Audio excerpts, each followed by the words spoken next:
The small town of Oakville sat near the Cascade Mountains. It was a place where most folks never locked their doors. Crime barely existed in this town of less than 2,000 people, and everyone knew their neighbors. When strangers passed through, people stared not because they were scared, but because new faces were rare. But under this quiet town's surface, a strange thing was about to happen that would make people think twice about how safe their homes really were. It all started on a Tuesday in late October. Dorothy Lawson, a 60-year-old widow who lived alone in an old house on Maple Street, woke up just after midnight. Her phone was ringing downstairs. Back then, phone calls this late usually meant bad news. Maybe someone had died or been hurt. Her heart beat fast as she put on her glasses and slippers before hurrying down the creaky stairs to answer. "Hello?" she said into the phone, sounding worried. The line was quiet for a few seconds, then filled with strange, steady breathing. It wasn't loud or scary, but oddly even, almost like a machine. "Hello?" she said again, with a firmer voice. "Who's calling?" The breathing went on for a few more seconds. Then, just as Dorothy was about to hang up, someone spoke, in a whisper that didn't sound clearly male or female, with a strange sound like it was coming through something. "I can see you," it said flatly. "Red nightgown, standing by the phone table, left hand holding the collar of your gown." Dorothy gasped and quickly looked at her front window. The curtains were closed. How could anyone know what she was wearing or doing? A cold fear ran through her as the line went dead with a soft click. She called the sheriff's office right away. Deputy Jim Holloway got there 20 minutes later. He checked the yard with his flashlight but found nothing. No footprints in the soft dirt around the windows, no signs that anyone had been there. He said it was probably just kids playing a prank and told Dorothy to try to get some sleep. This might have been forgotten if Martha Collins, a 42-year-old bank worker who lived 3 streets over, hadn't gotten almost the same call the next night. Again, it came just after midnight. Again, the caller knew exactly what Martha was wearing and doing when she answered. And again, when they searched outside her house, they found no proof that anyone had been there. By the end of the week, 5 more homes had reported similar calls. They always came between midnight and 1 a.m. The same strange voice always knew exactly what the person was wearing and doing when they picked up the phone, and they never found any signs of someone sneaking around outside. The calls spread through town like a sickness. Within 2 weeks, more than 30 homes had gotten these strange calls. Sheriff Carl Redmond called a town meeting at the high school gym. He told everyone to close their curtains at night, keep outside lights on, and report anything strange. Kids under 18 had to be home by dark. Extra police officers walked the neighborhoods at night. None of these steps helped. The calls kept coming, with no clear pattern of which homes would be next. Young families, elderly couples, single women, men living alone, everyone got calls. The only things these calls had in common were when they happened and how the caller somehow knew what the person was wearing and doing when they answered. Then something happened that turned worry into real fear. On November 12th, Elaine Foster, a 28-year-old who taught at the elementary school, got her midnight call. It started the same way as others, the weird breathing, then a perfect description of how she looked standing by the phone. But this time, the caller added something new. Red sweater, blue jeans, bare feet, standing by the kitchen counter. "I'm going to visit you tomorrow night." Elaine immediately called the sheriff's office. 2 deputies were dispatched to her home, where they remained throughout the night. Nothing happened.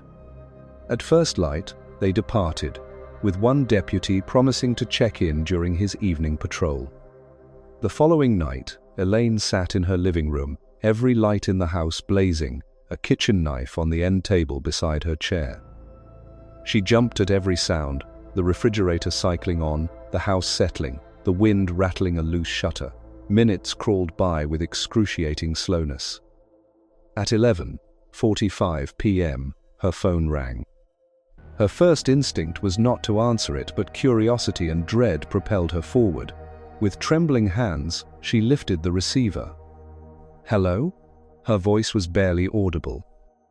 The familiar breathing filled the line, followed by the distorted voice, "I'm already inside."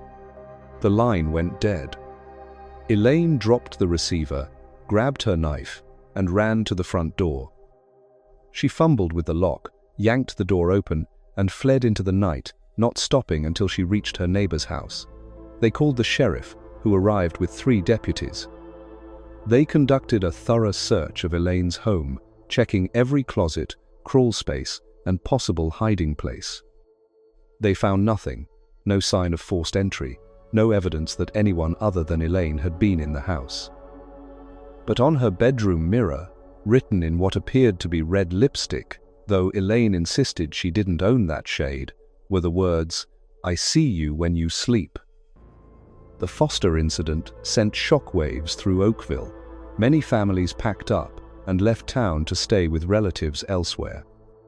Those who remained began to form neighborhood watches, sitting up through the night in shifts with shotguns across their laps. The local hardware store sold out of locks, deadbolts, and window security devices. Sheriff Redmond requested assistance from the state police, who sent 2 detectives specializing in harassment and stalking cases. The phone company assigned technicians to trace the calls, but they encountered a bizarre obstacle. According to their equipment, the calls weren't coming from outside the victims' homes. They were being placed from another extension within the same house, which was impossible in most cases, as many homes had only a single phone line with one device. As November bled into December, the calls continued, seemingly immune to all countermeasures. And now, approximately 1 in every 5 calls included the ominous promise, "I'm going to visit you tomorrow night." Yet physical visits remained rare. After the Foster incident, only 3 other homes reported finding messages written in red, 1 on a bathroom mirror, 1 on a kitchen window, and 1 on the back of a bedroom door. In each case, exhaustive searches failed to reveal how anyone could have entered and exited without leaving a trace. The breakthrough, when it finally came, emerged from an unexpected quarter. Raymond Miller was the old man who had set up Oakville's first phone system back in the 1930s. He was now 73, but still knew all about the town's phone lines. After hearing about the strange calls, he talked to Sheriff Redmond. "Our phone system was never updated," Miller explained. "It still uses old equipment that sends calls through a central switchboard. This old system has problems that might explain what's happening." Miller said that in certain weather, or when power fluctuates, signals can leak between lines. This creates connections where none should exist.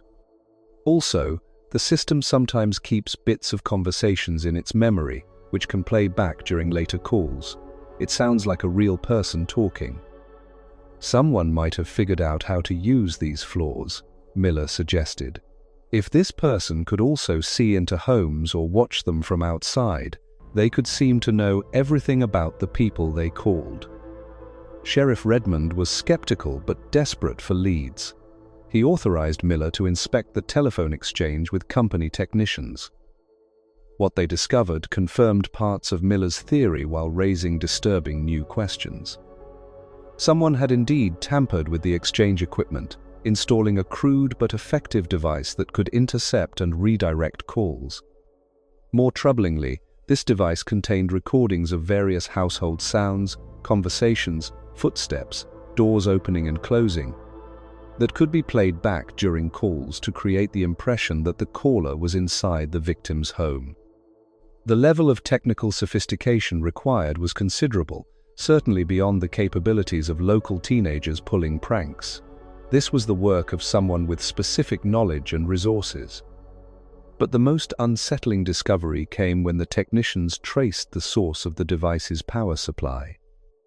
It drew electricity not from the main grid, but from a cable that ran directly to the basement of a building across the street, the Oakville Sheriff's Station. When confronted with this evidence, Deputy Frank Mercer, a 20-year veteran of the force who had been with the department since moving to Oakville in 1958, broke down and confessed. The midnight calls had been his creation. Born from a combination of technical knowledge gained during military service and an escalating psychiatric condition that doctors would later diagnose as a rare form of voyeuristic paranoia, Mercer had used his job to get into people's homes during regular visits. While inside, he would hide small cameras that looked like normal things. This technology existed back then, but wasn't common. These hidden cameras let him see exactly what people were wearing and doing when they answered their phones. The red messages were also his doing, left when he volunteered to check homes that had reported strange calls. His confession explained almost everything, except one important detail.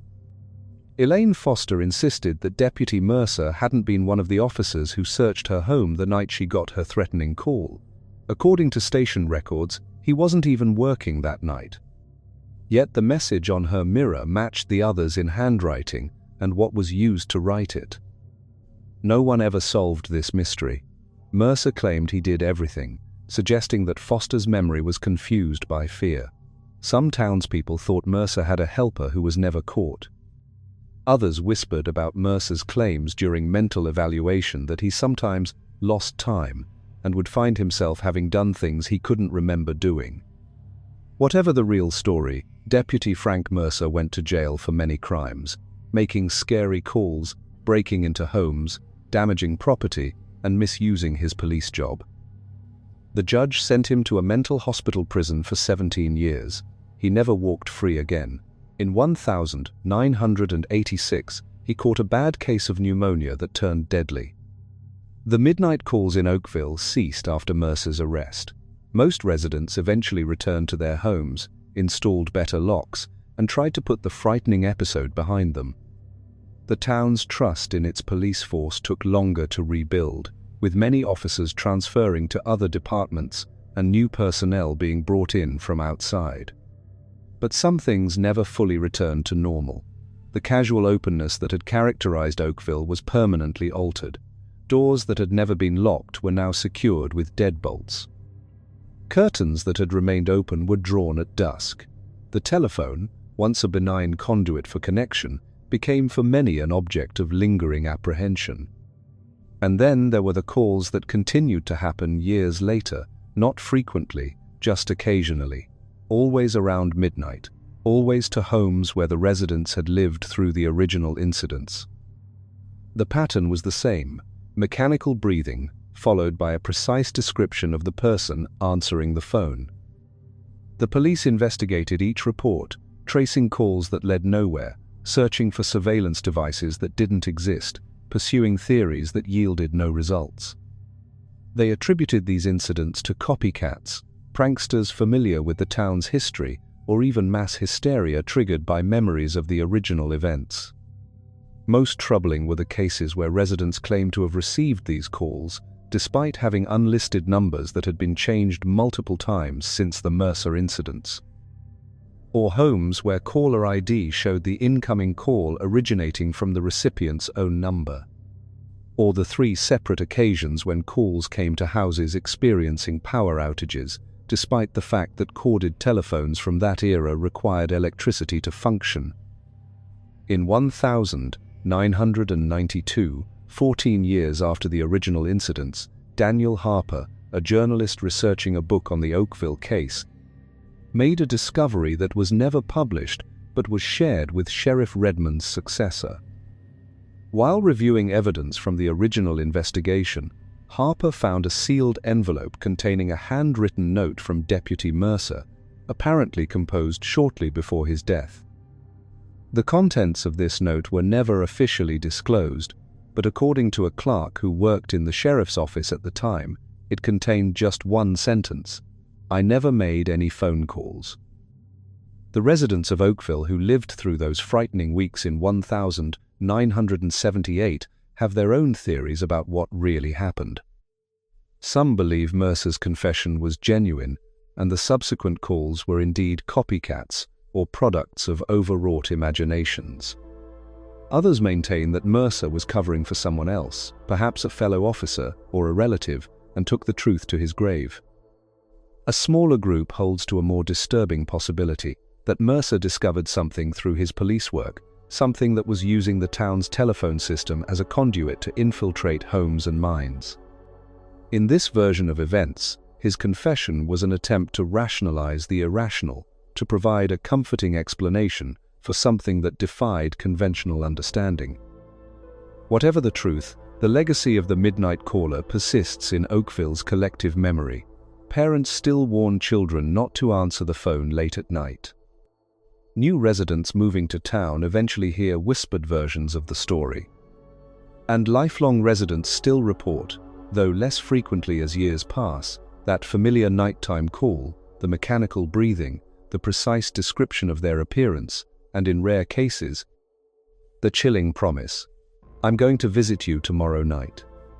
Most disturbing of all are the handful of residents who claim to have received these calls on mobile phones, technology that didn't exist during the original incidents and operates on systems entirely different from the old mechanical exchange that Mercer allegedly manipulated. These reports are typically dismissed as elaborate hoaxes or misunderstandings. Yet they persist, along with accounts of messages found written in red on mirrors and windows in homes equipped with modern security systems that show no evidence of being breached. For the people of Oakville, the midnight caller exists in that murky middle ground between solved and unsolved, between what makes sense and what doesn't quite add up. The case is officially closed. Deputy Frank Mercer took the blame for all the calls. His confession and jail time gave the town a chance to heal and move on. But questions remained. How did Mercer know so much about what people were doing inside their homes at midnight? The cameras he supposedly planted were never found. And why did the calls match a pattern of other strange events that had happened in the forests around Oakville since the 1940s? Local historian Margaret Wilkins uncovered newspaper clippings from 1943 describing forest workers who heard voices from nowhere while cutting timber near the same ridge that overlooked the town. 3 loggers quit their jobs after claiming they heard their names called out by the trees, followed by accurate descriptions of their homes and families. The timber company wrote it off as mountain madness, but the accounts bear a striking similarity to the midnight calls that would terrorize the town decades later. But on quiet nights, when the wind whispers through the pines and the old houses creak with age, many residents still feel a flutter of apprehension when their phones ring after midnight. Some let the calls go to voicemail, others answer with trepidation, half expecting to hear that rhythmic breathing followed by a perfect description of their appearance. And a few, though they rarely admit it publicly, swear they've glanced at their caller ID during these late-night calls and seen impossible numbers displayed, their own, or sequences of digits that don't correspond to any working phone line, or in one particularly unsettling case reported in 2013, simply the word "inside." The phones in Oakville seem to know things they shouldn't, like the case of Penny Wilkinson, who moved to town in 2018 and knew nothing about its past. 3 months after settling in her new home on Elm Street, she got a midnight call on her cell phone. The breathing started as soon as she answered. "Hello?" she said, annoyed at the late hour. The voice replied without pause. "Blue pajamas, hair in a bun, standing in your kitchen with the refrigerator door open." Penny dropped the phone. She was indeed in her kitchen, in blue pajamas, with her hair up, and had been looking in the fridge when the phone rang.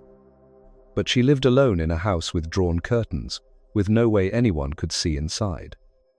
The next day, she asked her neighbors about strange phone calls. Their faces changed immediately. They told her the story of the midnight caller, a tale she dismissed as small-town superstition.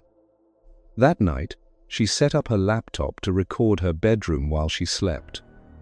In the morning, she reviewed the footage and found nothing unusual until 3:17 a.m., when the screen went black for exactly 2 minutes. When the picture returned, nothing seemed different except for a small detail she almost missed. The closet door, which had been closed when she went to bed, now stood open just an inch. Penny packed her things that day. Her house joined the growing list of properties in Oakville that change hands with unusual frequency. Some residents insist that Mercer wasn't working alone. They point to impossible timing, to calls that came when he was confirmed to be elsewhere, to incidents that happened long after his death. They whisper about something in the wires that was there before Mercer found it, something that used him and discarded him when he served his purpose. What that purpose might be remains unclear. The midnight caller rarely causes physical harm. It watches, it waits, it lets you know you're never truly alone or unobserved. And sometimes, in ways that can never quite be proven, it visits. The telephone company investigated this last claim and found no technical explanation for how such a display could occur. They attributed it to a glitch or user error. The official report concluded, no evidence of system compromise or unauthorized access to residential lines. Yet the resident who reported this incident, 72-year-old Harold Jenkins, who had lived in Oakville his entire life and experienced the original calls in 1978, insisted there was no mistake. After seeing that caller ID display, he had set his phone down, walked to his front door, and found it unlocked despite having secured it before going to bed. Nothing in his home was disturbed. No evidence suggested anyone had entered. But on his bathroom mirror, written in what looked like red lipstick, was a single word: waiting. Sheriff's deputies photographed the message and took samples of the substance, which lab tests identified as standard cosmetic lipstick. Jenkins, a widower who lived alone, owned no such products. No fingerprints were found other than his own. Security cameras mounted on neighboring homes showed no one approaching or leaving Jenkins' property that night. The case was filed as an unsolved break-in, possibly connected to the historical Mercer incidents through a copycat perpetrator. Jenkins himself offered no theories. He sold his home within a month and moved to Arizona to live with his daughter. The house remained on the market for nearly 3 years, its price repeatedly reduced, before finally selling to a young couple from Seattle who knew nothing of its history or the town's past. They renovated extensively, replacing all the mirrors, repainting every wall, installing a state-of-the-art security system with cameras covering every approach to the house. 6 months after moving in, they put the house back on the market. When asked why they were leaving so soon after such extensive renovations, they cited job opportunities elsewhere. They never spoke publicly about their experiences in the house, though neighbors reported that the couple had seemingly stopped using their landline phone shortly after moving in, relying exclusively on cell phones despite the area's notoriously poor mobile reception. A persistent rumor suggests that the final straw came when they found their security system's digital video storage inexplicably erased one morning, replaced with hours of footage showing nothing but their empty bedroom as they slept, occasionally interrupted by frames of static that, when enhanced, seemed to contain a barely discernible face with no distinguishable features except for a wide, lipstick-red slash where a mouth should be. This detail has never been confirmed. The couple refused all interview requests and explicitly prohibited their realtor from discussing anything about the property beyond its physical characteristics and sale terms. The house on Maple Street remains occupied today, having passed through several owners, none staying longer than 2 years. Current residents of Oakville treat it as just another home, though few accept invitations to dinner parties or gatherings there, always finding polite excuses to decline. The town itself has grown modestly over the decades, incorporating new technologies and modern conveniences while maintaining its small-town character. The old mechanical telephone exchange was finally decommissioned in 2001, replaced with digital switching equipment housed in a nondescript building on the edge of town. The original exchange building stood vacant for years before being converted into a local history museum that, notably, contains no exhibits or information about the events of 1978. Most people in Oakville today have no connection to the midnight caller incidents. They've become stories told around campfires or at sleepovers, urban legends that change with each retelling. Police occasionally get reports of strange phone calls, which they investigate and usually classify as pranks or misunderstandings. For the dwindling number of residents who lived through that autumn of fear, however, the midnight caller remains unfinished business. They notice how certain houses change owners frequently, how long-time residents avoid answering phones after dark, and how some people still check their bathroom mirrors first thing each morning. They observe how, during power outages, original residents disconnect their landlines completely. Some even put their mobile phones in drawers or refrigerators, metal spaces they believe block whatever signal might carry that familiar voice with its mechanical breathing and impossible knowledge. They notice, but rarely discuss, calls that still come not just to original victims, but sometimes to their children or grandchildren who've moved away from Oakville. Calls that describe exactly what the person is wearing and doing, calls that sometimes promise a visit the following night, urban legends that blur into fictional territory with each retelling.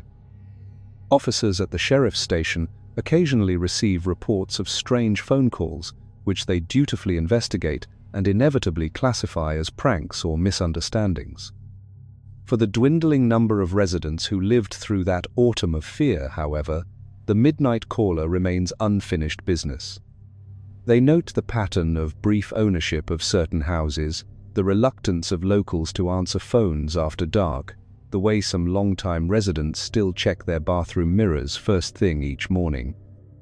They observe how, during power outages, many original residents disconnect their landlines completely or place their mobile phones in drawers or even refrigerators, enclosed metal spaces that some believe block whatever signal or force might carry that familiar voice with its mechanical breathing and impossible knowledge. They notice but rarely discuss the calls that still come, not just to original victims but sometimes to their children or even grandchildren who have moved away from Oakville entirely. Calls that describe precisely what the recipient is wearing and doing, calls that sometimes promise a visit the following night, visits that never materialize in any confirmable way, yet often coincide with reports of unlocked doors that were definitely secured, objects moved slightly from their original positions, or the lingering scent of lipstick in houses where none is owned. And they wonder, in moments of quiet reflection, whether Deputy Frank Mercer was indeed responsible for everything, whether he worked alone, whether his cryptic final message, "I never made any phone calls," was the confession of a dying man, or the desperate attempt of a troubled mind to distance itself from acts too disturbing to acknowledge. Whatever the truth, the legacy of the midnight caller lives on in Oakville's cautious relationship with technology, in its residents' heightened awareness of unusual sounds in the night, and in the town's collective understanding that some mysteries, once experienced, leave permanent echoes. When the phone rings after midnight in Oakville, it rarely goes answered. When it does, the person on the other end speaks quickly, identifying themselves immediately. And if there's nothing but breathing on the line, the receiver is replaced with trembling fingers, curtains are checked to ensure they're tightly drawn, and residents sit in the dark, listening for the sound of footsteps that shouldn't be there, or watching their caller ID for that impossible word that a few claim to have seen glowing in the darkness. Inside,